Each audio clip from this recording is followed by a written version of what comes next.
नमस्कार, धर्म ज्ञान में एक बार फिर हमारे दर्शकों का स्वागत है और मैं हूं आपके साथ कविता राणा।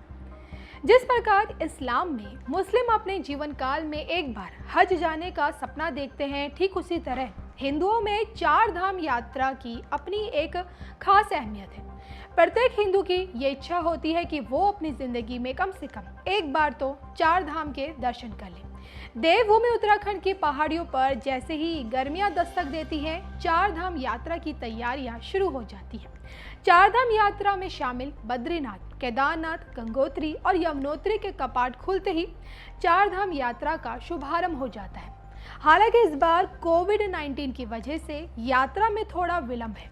दुनिया के लिए काल बन चुका कोरोना वायरस की वजह से देश भर के मंदिरों में श्रद्धालुओं की एंट्री पर रोक है।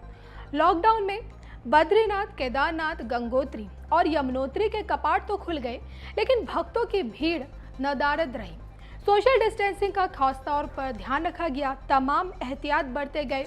कोरोना काल के बीच अब चार धाम यात्रा से जुड़ी एक बड़ी खुशखबरी सामने आई है।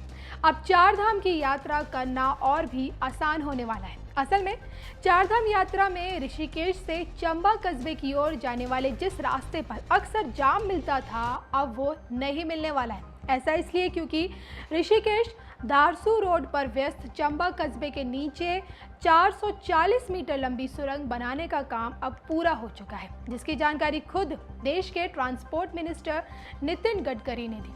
और साथ ही साथ उन्होंने वैश्विक महामारी के बीच राष्ट्र निर्माण की दिशा में एक असाधारण उपलब्धि हासिल करने के लिए बीआरओ का धन्यवाद भी किया।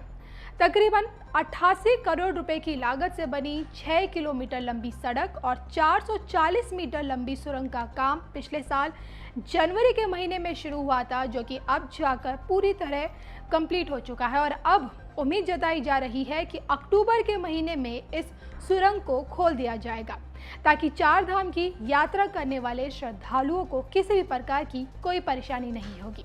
तो 440 मीटर लंबी इस सुरंग से जहां ट्रैफिक आराम से गुजरेगा, भीड़ भाड़ कम होगी, तो वहीं चंबा शहर तक पहुंच बेहतर बनाने में मदद भी मिलेगी। तो कुल मिलाकर देखा जाए तो अब 440 मीटर लंबी सुरंग से होगा चार धाम यात्रा का रास्ता तय।